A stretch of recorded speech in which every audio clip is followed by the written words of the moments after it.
కొత్తగూడెం వెళ్దాం. అక్కడ మా ప్రతినిధి శ్రీనివాస్ మనకి అందుబాటులో ఉన్నారు. భద్రాద్రికి సంబంధించి గత పాలకుల నిర్లక్ష్యానికి నిలుటద్దంగా కొత్తగూడెం ఆర్టీసీ బస్ స్టాండ్ ఉన్నటువంటి పరిస్థితి కనిపిస్తుంది. ఇక అది నిరుపయోగంగా ఉన్న నేపథ్యంలో మందుబాబులకు అడ్డగా మారినటువంటి పరిస్థితి ఆర్టీసీ బస్ స్టాండ్ కనిపిస్తోంది. అసాంఘిక కార్యకలాపాలకు నిలయంగా మారటం, పువ్వాడ అజయ్ మంత్రిగా చేసినటువంటి అభివృద్ధి శూన్యమని కూడా విమర్శలు వెల్లువెత్తున్నటువంటి పరిస్థితి కనిపిస్తోంది. ఇక బోర్కంపాడు, చంద్రగొండ, అశ్వాపురంలో ప్రయాణికులకు అవస్థలు ఉన్నటువంటి పరిస్థితి. గర్భిణీ స్త్రీలు, పిల్లలు, ఇలాంటి తల్లులు కానీ వృద్ధులు కానీ దూర ప్రాంతాలకు వెళ్ళే వారికి చాలా ఇబ్బందులు ఉన్నటువంటి పరిస్థితి కనిపిస్తుంది. మొత్తానికి ఉన్న వ్యవస్థల్ని లేకపోతే ఉన్న బస్ స్టాండ్ సరిగ్గా ఉపయోగించుకోవడం కూడా విమర్శలకు తావిస్తున్నటువంటి పరిస్థితి కనిపిస్తుంది. దీనిపై పూర్తి అప్డేట్స్ ఏంటి చెప్పండి శ్రీనివాస్. Thank you Rajasekhar.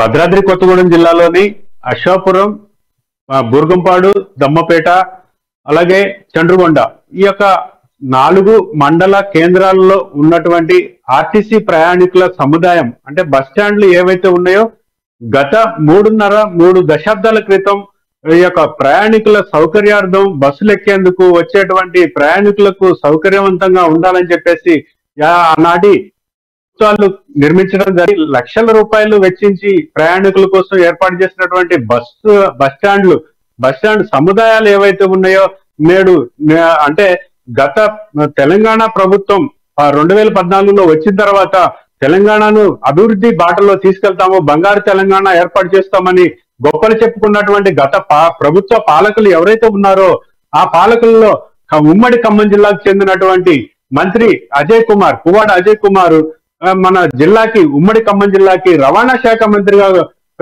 కాకుండా రాష్ట్రానికి రవాణా శాఖ మంత్రిగా పనిచేసినటువంటి నేపథ్యంలో ఇక్కడ భద్రాద్రి కొత్తగూడెం జిల్లాలో ఉన్నటువంటి 4 బస్ స్టాండ్లలో బస్సులు రాక ప్రయాణికులు తీవ్ర ఇబ్బందులకు గురవుతున్నా గానీ ఆ యొక్క అధికారులు, ఆర్టీసీ అధికారులు కావచ్చు, పాలకులు కావచ్చు పట్టించుకున్న పాపాన పోలేదు.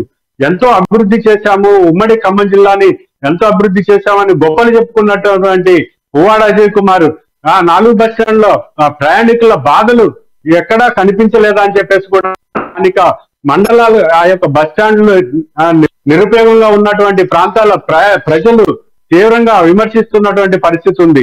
ఈ రోజు ఆ బస్ స్టాండ్లు తాగుబోతులకు అడ్డాగా, అసాంఘిక కార్యకలాపాలకు నిలయాలుగా మారినటువంటి నేపథ్యంలో ఈ యొక్క బస్ స్టాండ్లను 4 బస్ స్టాండ్లను కూడా పునరుద్ధరించాలని ఆనాడు ప్రభుత్వాలకి ప్రజలు విన్నవించుకున్నా కూడా ఏమాత్రం స్పందన లేకపోతే 10 సంవత్సరాలు 9.5 సంవత్సరాలు తెలంగాణ ప్రభుత్వం బీఆర్ఎస్ పార్టీ అధికారంలో ఉండి కనీసం చర్యలు తీసుకోకపోవడం ఎంత దౌర్భాగ్యం అని చెప్పేసి కూడా స్థానిక మండలాల ఆ యొక్క 4 మండలాలకు చెందినటువంటి ప్రజలు ఎంతో దిగ్భ్రాంతి వ్యక్తం చేస్తున్నారు నేపథ్యం ఉంది.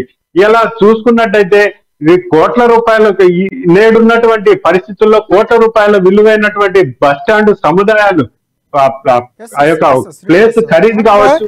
మీరు అన్నట్లు కోట్ల రూపాయల నిధులు వెచ్చించి కట్టినటువంటి బస్ స్టాండ్లు ఈరోజు నిరుపయోగంగా ఉండడం అనేది ప్రభుత్వంలో ఉన్నటువంటి ఒక లోపంగా చెప్పుకోవచ్చు, వ్యవస్థ ఫెయిల్ అయిందని చెప్పుకోవచ్చు. అందులోనే మీరు అన్నట్లు మంత్రి పువ్వాడ అజయ్గా ఆ నియోజకవర్గం నుంచి లేకపోతే ఖమ్మం నుంచి ఉన్నటువంటి పరిస్థితి కనిపిస్తుంది భద్రాద్రికి సంబంధించి. సో అలాంటి ఒక మంత్రి సొంతగా ఉన్నప్పటికీ కూడా పూర్తి స్థాయిలో నిరుపయోగంగా ఉన్నటువంటి పరిస్థితి కనిపిస్తుంది. సో ఇప్పుడున్న కాంగ్రెస్ ప్రభుత్వానికి ఏమైనా ఇప్పుడు స్థానికంగా ఉన్నటువంటి ఎవరైతే ఇబ్బంది పడుతున్నవారు కానీ లేకపోతే అక్కడ ఉన్నటువంటి సముదాయం కానీ ఏమైనా కంప్లైంట్ ఇచ్చే అవకాశాలు ఏమైనా కనిపిస్తున్నాయి, దరఖాస్తు పెట్టుకొని ఈ ప్రభుత్వంలో న్యాయం జరిగే అవకాశాలు ఉన్నాయంటారా?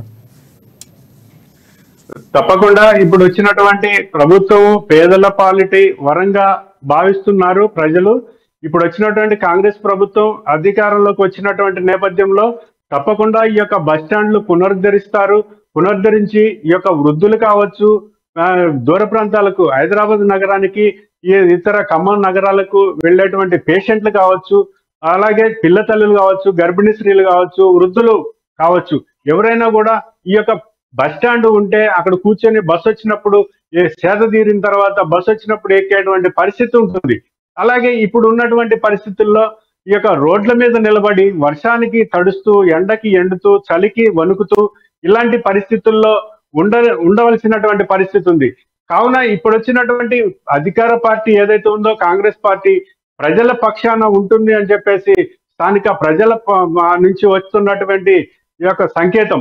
ఎందుకంటే ఇప్పుడు తప్పకుండా ఈ యొక్క కాంగ్రెస్ ప్రభుత్వంలో ఈ యొక్క బస్ స్టాండ్ల నిర్వహణకు ఆర్టీసీ అధికారులకు వాళ్ళ యొక్క ఆదేశాలు ఇచ్చేసి బస్ స్టాండ్ల నిర్వహణకి చర్యలు తీసుకోమని చెప్పేసి ఇస్తుందని చెప్పేసి ఆశగా ఎదురు చూస్తున్నారు. అలాగే ఆ యొక్క బస్ స్టాండ్ల పరిధిలో ఉన్నటువంటి ప్రజలు కూడా కోరుతున్నారు ప్రభుత్వాన్ని, ఇప్పుడైనా మన ప్రభుత్వం ప్రజల ప్రభుత్వం వచ్చింది కాబట్టి తప్పకుండా నెరవేర్చండి అని చెప్పేసి ప్రభుత్వానికి సంకేతాలు ఇస్తున్నటువంటి పరిస్థితి ఉంది Rajasekhar. Thanks for update Srinivas.